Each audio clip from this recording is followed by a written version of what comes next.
Bismillahirrahmanirrahim. Assalamualaikum warahmatullahi wabarakatuh. Allahumma shalli ala sayyidina Muhammad wa ala ali sayyidina Muhammad.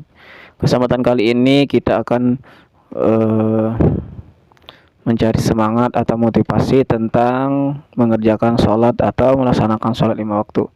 Keuntungan sholat pertama dari hadis Nabi An Abi Umar radhiyallahu anhuma qala Rasulullah sallallahu alaihi wasallam Buniyal Islam ala khamsin syahadati an la ilaha illallah wa anna Muhammadan abduhu wa rasuluh wa iqamis shalah wa ita'iz zakah wal haji wa shaumi ramadan. Maka fakun alaih. Dari Sayyidina Umar radhiyallahu anhu, ia mengatakan baginda Rasulullah sallallahu alaihi wasallam bersabda, agama Islam dibangun atas 5 tiang. Bersaksi bahwa tiada yang berhak disembah selain Allah dan Muhammad adalah hamba dan utusan Allah. Mendirikan sholat, membayar zakat, haji, dan puasa pada bulan Ramadan. Nah, ini yang disebut dengan rukun Islam. Rukun Islam yang 5. Rukun Islam yang 5. Anak-anak biasanya pakai lagu menghafalnya. Kayak apa lagunya? Rukun Islam yang 5, syahadat, sholat, puasa, zakat untuk si papa, haji bagi yang kuasa. Itu anak-anak TPA biasanya. Tapi ada juga yang zakat dulu urutannya.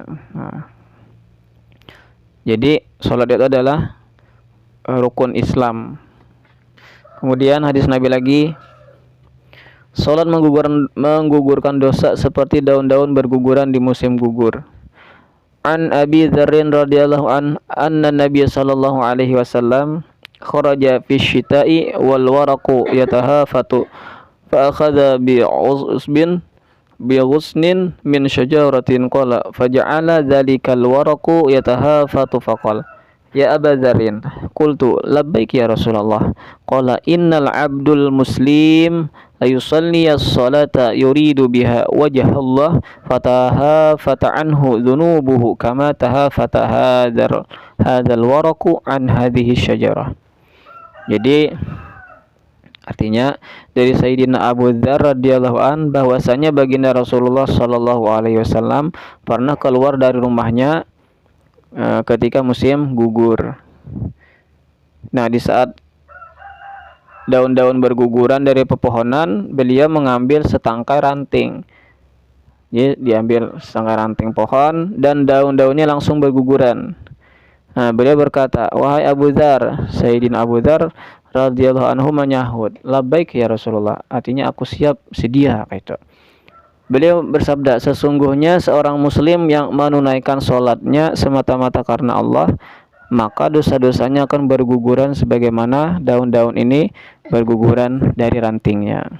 Hadis riwayat Ahmad. Nah, jadi itu gambaran orang yang sholat 5 waktu itu menggugurkan dosa, seperti tadi gugurnya daun-daun yang ada di ranting pada musim gugur. Kemudian hadis berikutnya lagi,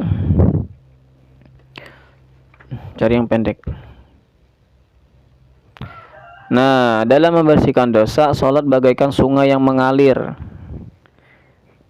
An Abi Hurairah radhiyallahu anhu qala sami'tu Rasulullah sallallahu alaihi wasallam yaqul ara'aytum law anna nahran bi babi ahadikum yaghtasilu fihi kullu yawmin 5 marratin hal baqiya min daranihi syai'un qalu la yabqa min daranihi syai'un qala fakadzalika mathalus salawatil khamsi yamhullahu bihinnal khataya. Jadi hadis yang berikut ini yaitu dalam membersihkan dosa, sholat itu bagaikan sungai yang mengalir. Dari Sayyidina Abu Hurairah radhiyallahu anhu, ia berkata, aku mendengar baginda Rasulullah sallallahu alaihi wasallam bersabda, bagaimana pendapat kalian jika ada sebuah sungai di depan pintu seorang dari kalian, lalu ia mandi di dalamnya 5 kali sehari, apakah masih ada kotoran yang melekat di tubuhnya? Jara Rasulullah menanya ke sahabat. Lalu para sahabat radhiyallahu anhu menjawab, tidak akan ada kotoran badan yang masih melekat di tubuhnya. Beliau bersabda, itulah perumpamaan sholat 5 waktu. Dengannya Allah subhanahu wa ta'ala akan menghapus dosa-dosa. Hadis riwayat Bukhari, Muslim, Tirmidzi, Nasai, Ibnu Majah.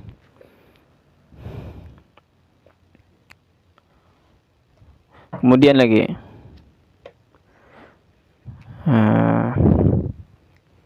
bergegas sholat dalam setiap musibah.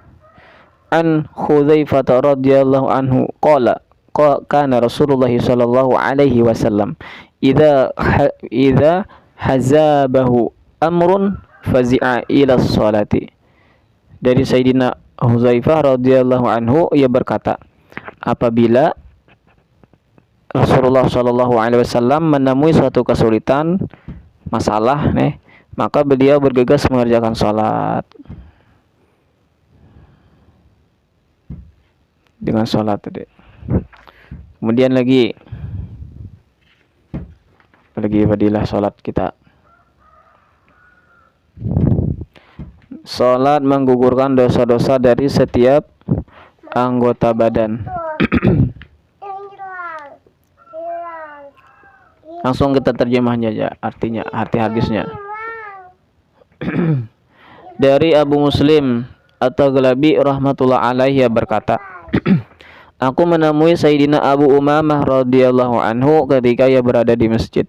Aku berkata kepadanya, wahai Abu Umamah, sesungguhnya seorang telah meriwayatkan hadis dari engkau kepadaku, bahwa engkau pernah mendengar baginda Rasulullah sallallahu alaihi wasallam bersabda, barang siapa berwudu dengan sempurna, membasuh kedua tangannya dan mukanya dan mengusap kepalanya dan kedua telinganya, kemudian ia mengerjakan sholat fardu, maka Allah Subhanahu wa ta'ala mengampuni dosa-dosanya pada hari itu. Dosa yang kedua, kakinya melangkah kepadanya. Dosa yang kedua, tangannya memegangnya. Dosa yang kedua, telinganya mendengarnya. Dosa yang kedua, matanya melihatnya. Dan dosa yang tersirat dalam hatinya. Dia menjawab, demi Allah, sesungguhnya aku mendengar hadis itu dari baginda Rasulullah sallallahu alaihi wasallam berkali-kali. Hadis riwayat Ahmad dari Kitab At-Targhib. Apa ini, Nak?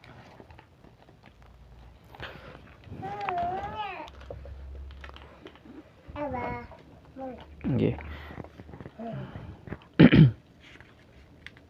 Nah, ini dari mana bukannya? Dari sini kan, di sini bukannya. Dari mana?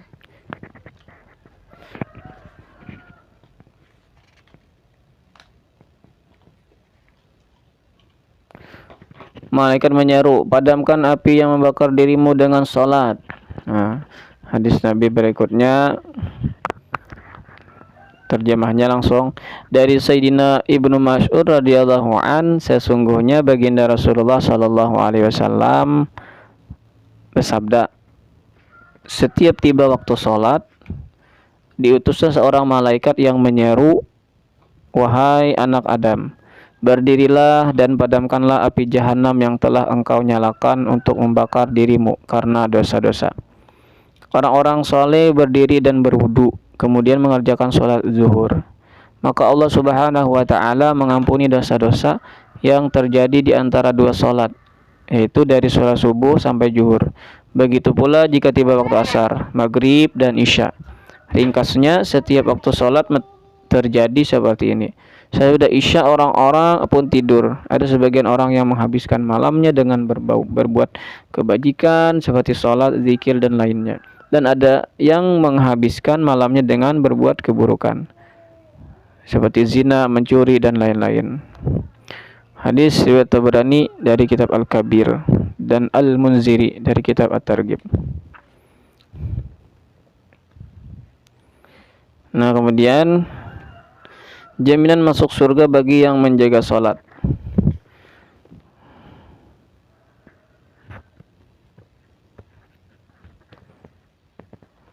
Dari Sayyidina Abu Qatadah bin Rabi'i radhiyallahu anhu, baginda Rasulullah sallallahu alaihi wasallam bersabda, Allah Subhanahu wa ta'ala berfirman, sesungguhnya aku telah mewajibkan kepada umatmu sholat 5 waktu, dan aku memberi jaminan bahwa barang siapa menjaga sholat 5 waktu pada waktunya, pasti aku akan memasukkannya ke dalam surga dengan jaminanku.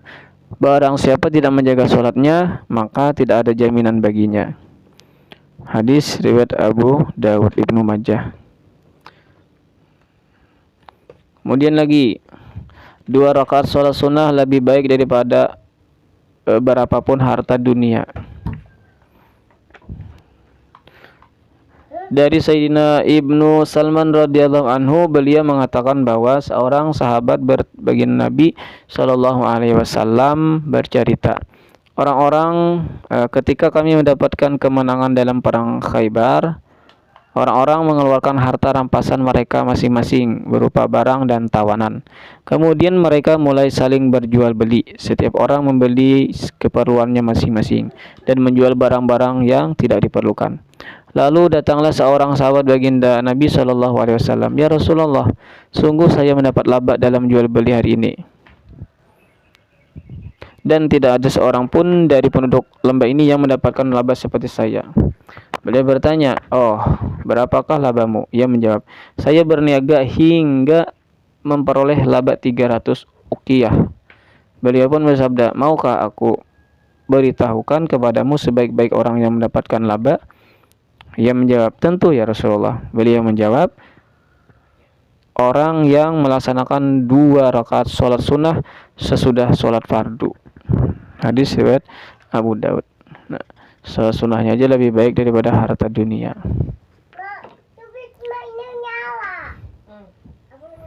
Kemudian ada wasiat terakhir baginda Rasulullah Sallallahu Alaihi Wasallam. Baginda Nabi Sallallahu Alaihi Wasallam menyatakan bahwa sejuknya mata beliau ada di dalam sholat. Nah, wasiat terakhir ketika beliau hampir wafat adalah jagalah sholat, dari kitab Kanzul Ummal. Banyak hadis yang meriwayatkan wasiat terakhir baginda Nabi Shallallahu Alaihi Wasallam. Salah satu diantaranya adalah hadis Sayyidatina Ummu Salamah radhiyallahu anha. Ia berkata, sabda terakhir baginda Rasulullah Shallallahu Alaihi Wasallam ketika beliau sudah berat berbicara adalah, jagalah sholat dan takutlah kepada Allah Subhanahu Wa Taala dalam menjaga hak-hak hamba sahaya. Hadis seperti itu juga telah diriwayatkan oleh Sayyidina Ali radhiyallahu anhu, bahwa ucapan terakhir baginda Nabi Shallallahu Alaihi Wasallam adalah penekanan terhadap sholat dan anjuran agar takut kepada Allah Subhanahu Wa Taala dalam masalah menjaga hak-hak hamba sahaya. Dari kitab Jami'us Sagir. Jadi banyak keutamaan sholat itu. Jadi perintah yang pertama yang diwajibkan Allah terhadap umatku ialah sholat. Yang pertama kali dihisab pada hari kiamat adalah sholat. Apabila baik sholatnya, maka amal lainnya pun diterima. Selamat. Takutlah kepada Allah dalam masalah sholat. Ini kumpulan hadis yang diringkas dalam bentuk poin-poin.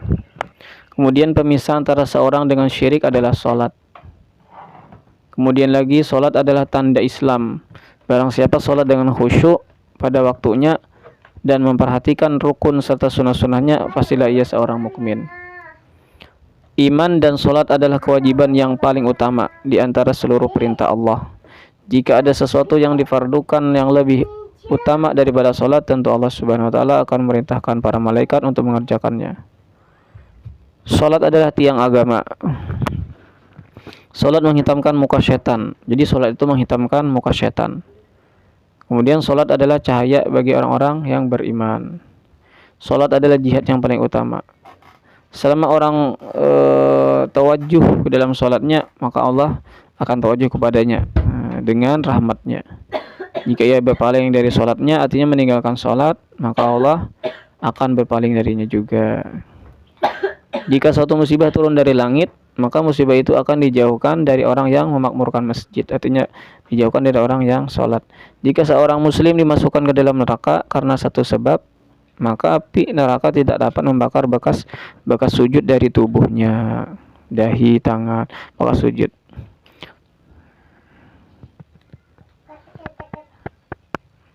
Allah Subhanahu Wa Taala mengharamkan api neraka untuk membakar bekas-bekas sujud dari anggota tubuh. Kemudian amalan yang paling disukai Allah adalah sholat yang dilaksanakan pada waktunya. Keadaan yang paling disukai Allah adalah ketika hambanya itu sujud dalam sholat. Hamba itu paling dekat dengan rahmat Allah ketika sedang sujud. Sholat adalah kunci surga. Jika orang nih berdiri untuk sholat, pintu-pintu surga akan dibuka. Dan Allah Subhanahu wa taala akan menyingkapkan hijab antara Allah Subhanahu wa taala dan orang itu selama ia tidak sibuk dengan batuk dan lain-lainnya. Orang yang sedang sholat adalah sedang mengetuk pintu raja di raja. Pasti pintu yang selalu diketuk akan dibuka. Kedudukan sholat dalam agama seperti kedudukan kedudukan kepala pada badan. Coba, orang kada bertangan masih hidup. Orang kada berbatis bisa masih hidup. Dan orang kada buka. Orang kada bertangan kada berbatis kada buka orang. Coba bila ada orang nih kada buka kepala. Coba bayangkan kada buka kepala berjalan di tengah nih. Kira-kira kakanakan kuciak bukahanan. Betapa pentingnya tuh kepala ini bagi badan. Nah, sama sholat itu kedudukannya seperti kedudukan kepala pada badan. Jadi bila meninggalkan sholat seperti badan yang tak punya kepala. Nah, kayak apa tuh? Bisa membayangkan sendiri. Kemudian sholat adalah cahaya hati. Barang siapa ingin hatinya senantiasa bercahaya, maka hendaklah dia sholat. Yang ke-22. Oh, banyak banget sampai 40. Kayaknya terlalu panjang nih durasinya. Mungkin nanti disambung lagi. Ada lagi kita pilih-pilih aja yang lebih pendek. Setiap tanah yang di atasnya didirikan sholat untuk mengingat Allah, tanah itu akan merasa bangga di antara tanah-tanah lainnya. Nah, ini bangganya. Di sini misalnya kita olah sembahyang. Ini bangga lawan tanah. Aku maksudnya dipakai atau diinjak untuk sholat. Jadi berbangga dia. Sama cerita yang orang nuntut ilmu. Jadi lalu di sini misalnya di gang sini, yang tanah di gang sininya berbangga. Aku jadinya dilewati orang menuntut ilmu. Berbangga lawan kabarnya nang tanah di sebelahnya, nang kada dilalui orang menuntut ilmu. Apalagi nih banyak Yang penting itu yang untutan. Kata. Emak. Nah, ini penting nih. Seorang muslim yang selalu menjaga sholat 5 waktu, setan akan takut kepadanya. Tetapi jika ia tidak memperdulikan sholat 5 waktunya, maka setan akan berani kepadanya dan akan menyesatkannya. Nah, ini penting banget. Jadi, kalau kita mampu melaksanakan sholat 5 waktu, itu setan takut. Tapi kalau kita meninggalkan sholat 5 waktu, maka setan akan memanfaatkan dan menyesatkan kita. Nah, naudzubillah. Mudahan kita melaksanakan sholat 5 waktu sehari dalam semalam. Tidak lama, paling hendak cepat, maksudnya 5 menit kah, ada apa-apa. Walaupun terlambat tetap sholat, walaupun sendiri. Jangan pernah tinggalkan sholat. Mudah-mudahan kita semua menjadi ahli sholat. Allah tolongi kita untuk bisa melaksanakan sholat fardu 5 waktu dalam sehari semalam yang sudah menjadi kewajiban kita. Mudah-mudahan Allah memberikan taufik dan hidayah sampai akhir hayat kita tidak pernah meninggalkan sholat lagi. Amin ya rabbal alamin. Mudah-mudahan Allah menolongi. Salah hilap mohon maaf. Kita akhiri dengan doa kafarah majelis. Subhanakallahumma bihamdika asyhadu an la ilaha illa anta astaghfiruka wa atubu ilaik.